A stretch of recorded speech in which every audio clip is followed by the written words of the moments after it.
सातारा शहर आणि जिल्ह्यामध्ये बेकायदेशीर वसुली एजंटाच्या टोळक्याचा उच्चार माजलेला आहे। एकंदरच आपण पाहतोय की अजंठा चौक तसेच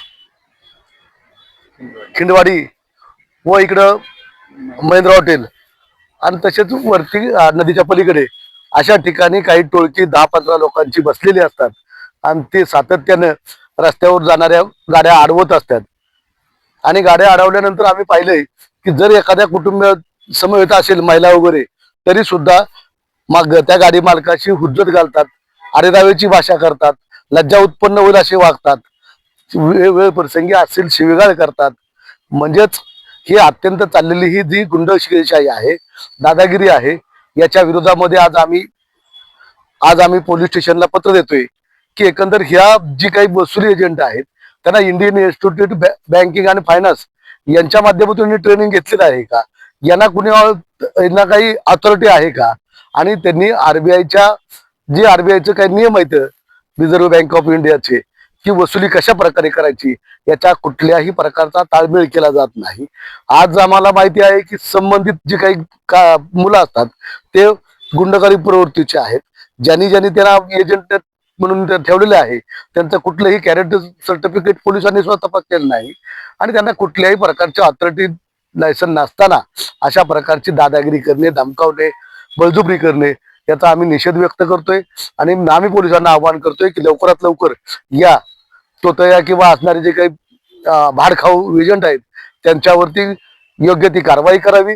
ज्यांना कुठल्याही प्रकारचं नॉलेज नाही आणि म्हणजे ग्राहकाशी कसं वागावं, ग्राहकाशी कसं बोलावं, वसुली कशा प्रकारे करावी या कुठल्याही प्रकारची जाण नसणाऱ्या या लोकांना लवकरात लवकर जर अडवलं नाही, थांबवलं नाही तर आम्ही येणाऱ्या काळात SP कार्यालयाच्या समोरच आंदोलनाला बसणार आहे की ही जी प्रवृत्ती आहे ती अशी लोकांना का मन छळते।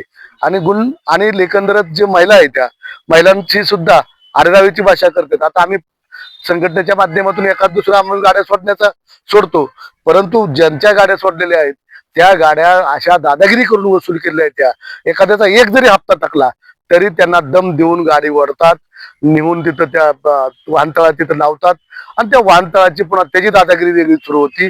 म्हणजेच यांचा मिलीजुल चाललेला आहे तो वाहनतळवाला आणि हे बाहेर थांबणारे अशा पद्धतीनं तिथं पुन्हा सेटलमेंट करतात, नाहीतर मग एखाद्याला मारहाण करतात।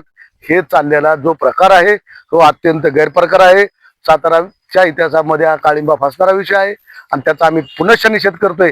आणि लवकरच याबाबत पोलिसांनी जर योग्य ती कारवाई नाही केली तर याबाबत रिपब्लिकन पक्षाच्या युवक कामगार जनरल कामगार युनियनचे जिल्हा अध्यक्ष आहेत, तसेच आमच्या वाचवाकडे जिल्हा अध्यक्ष आहेत, जिल्ह्याचे अध्यक्ष पश्चिमचे आमचे ते आहेत, आपले बापू आहेत, नंतर आपले कार्याध्यक्ष जिल्ह्याचे राजेश ओवाळ आहेत, इत्यादी सर्वजण थांबलेले आहेत। आणि लवकरच याबाबत पोलिसांनी 8 दिवसामध्ये योग्य तो निर्णय नाही घेतला तर रिपब्लिकन पक्षाचं 15 ऑगस्ट रोजी तीव्र स्वरूपाचं आंदोलन या बाबतीत होईल एवढं मात्र निश्चित।